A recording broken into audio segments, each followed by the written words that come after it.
Sir దాదాపుగా గత 5 ఏళ్లలో అంటే కొన్ని కోట్ల మంది భక్తుల మనోభావాలకు సంబంధించిన అంశం. అంటే ఈ తిరుమల లడ్డు వ్యవహారం గానండి. అలాగే శాలువాలలో కూడా ఏడాదికి 90 కోట్ల రూపాయల పై మాట.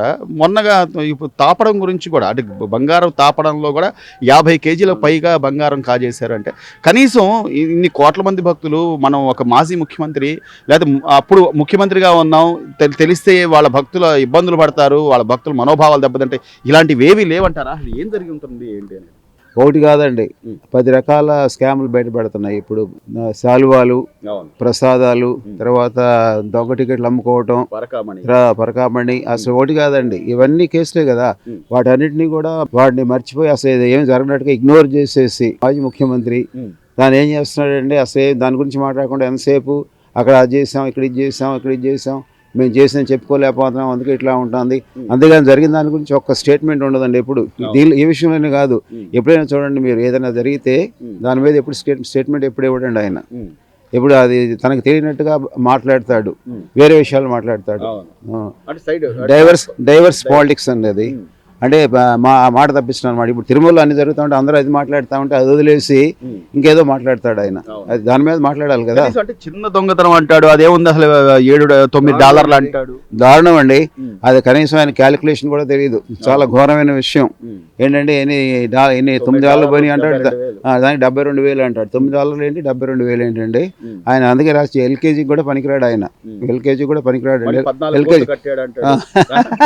14 కూడా ఎందుకు కడతాడండి? కట్టవలసిన అవసరం ఏంటి నాకు అర్థం కాదు. అది మనం 14 కోట్లు నువ్వు తీసుకెళ్ళి ఏదో దానం చేశాను అన్నట్టుగా మాట. తప్పు చేశాను కాబట్టి 14 కోట్లు కడతాడు. చేసిన వ్యక్తే మహాపాపం చేశాను అని చెప్పి ఒప్పుకుంటున్నాడు. కనీసం దానిలో ఇప్పుడు మళ్ళీ బయటకు వెలికి వస్తున్నటువంటి విమాన వెంకటేశ్వర స్వామి విగ్రహం పైన సుమారు 30 విగ్రహాలు ధ్వంసం చేయడం కానివ్వండి, లేకపోతే బంగారు తాపడం, దానిలో 50 కేజీలు బంగారం కొట్టేయడం కానివ్వండి. అంటే ఆయన కనీసం ఆలోచించలేదా రేపొద్దున మనం గవర్నమెంట్ కోల్పోతే ఏమవుతుంది ఏంటి అనేది? ఏం ఆలోచించలేదండి ఆయన. కూడా దాచుకో ఆయన రెండు పాయింట్స్ మీద ఆయన పనిచేశాడు. తర్వాత నాకేమీ భయం లేదు, నన్ను ఎవరు ఏమీ చేయలేరు అన్న ధీమా. అంతే కదా, ప్రస్తుతం అలాగే ఉంది కదా. 13 ఏళ్ల నుంచి ఆయన మీద కేసులు ఉన్నాయి, ఇంతవరకు ఒక అంగుళం కూడా కదలలేదు. ఇంకా ముందు కూడా ఏమవుతుందో ఎవరికి తెలియదు. అందుకని ఆయన విచ్చలవిడిగా మాట్లాడుతున్నాడు, విచ్చలవిడిగా ప్రవర్తిస్తున్నాడు అండి ఆయన.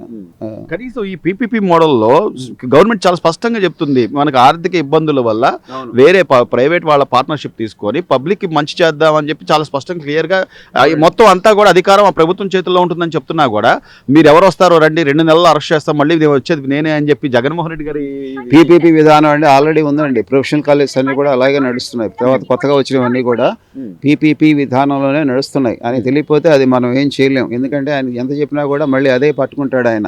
ఇప్పుడు మనకి కొత్తగా వచ్చిన ప్రొఫెషనల్ కాలేజ్ ఏదైనా తీసుకున్నట్లయితే వాళ్ళు దీనికనే ఉంటుంది, ప్రభుత్వం కిందే ఉంటుంది, కానీ నడిపేది వాళ్ళు ఇద్దరి భాగస్వామ్యంలో నడుస్తుందండి. జీవోలు వస్తాయి, జీవోలన్నీ వీళ్ళు ఫాలో అవ్వాలి. ఫాలో అవ్వకపోతే దానికి ఫాలో అప్ ఉంటుంది.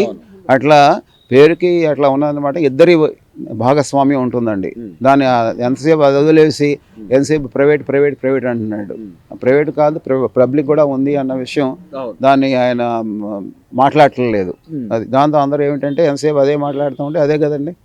అదే చివరికి పబ్లిక్ లో ఏదో ఒక విధంగా ఒక అబద్ధాన్ని 10 సార్లు చెప్తే నిజమైపోద్ది అనే ధోరణిలో ఆయన వెళ్తున్నారు. కానీ నిజంగా ప్రజలు ఆయన పట్ల అభిమానంగా ఉన్నారంటారు. మళ్ళీ ఇంకో అవకాశం ఇచ్చే అవకాశం ఏమోనండి. జనాలు చూస్తూ ఉంటే ఇంత ఆయన 40% ఓట్ బ్యాంక్ నాకు ఉందంటున్నాడు.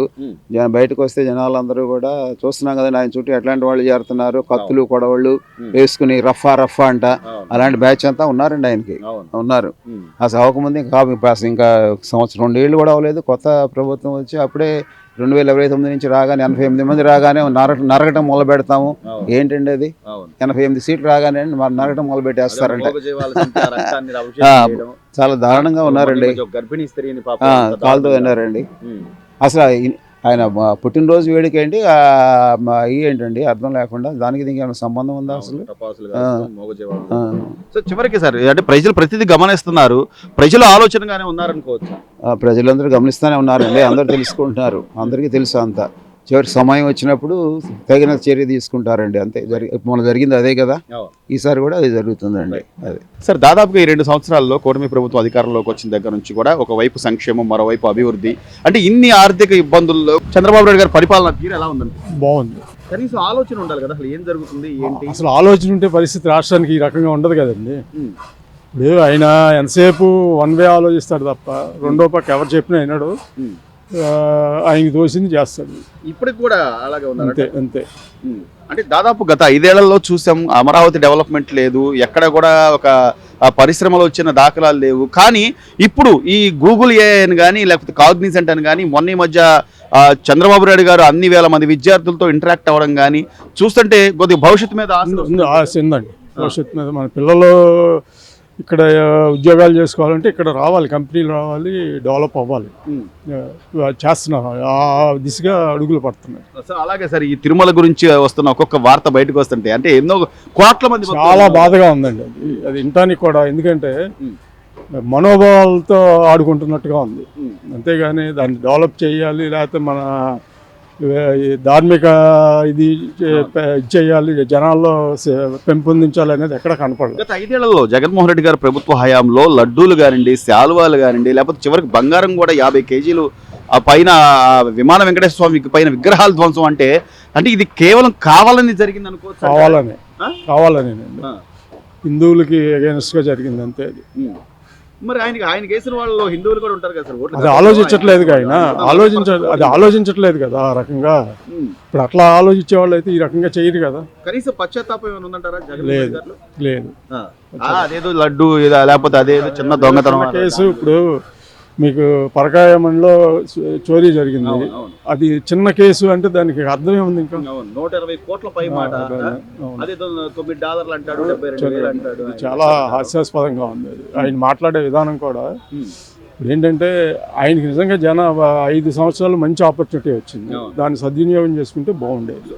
సరే ఈ రోజు తిరుమల తిరుపతి గురించి గత 5 ఏళ్లలో ఆ ప్రభుత్వం ఉన్నప్పుడు అంటే జగన్మోహన్ రెడ్డి గారి హయాంలో జరిగిన ఒక్కొక్క ఉదంతం బయటకు వస్తుంటే నిజంగా ఆయనకి భక్తుల మనోభావాలతో సంబంధం లేదా? ఇన్ని కోట్ల మంది భక్తులకు సంబంధించిన అంశం కదా.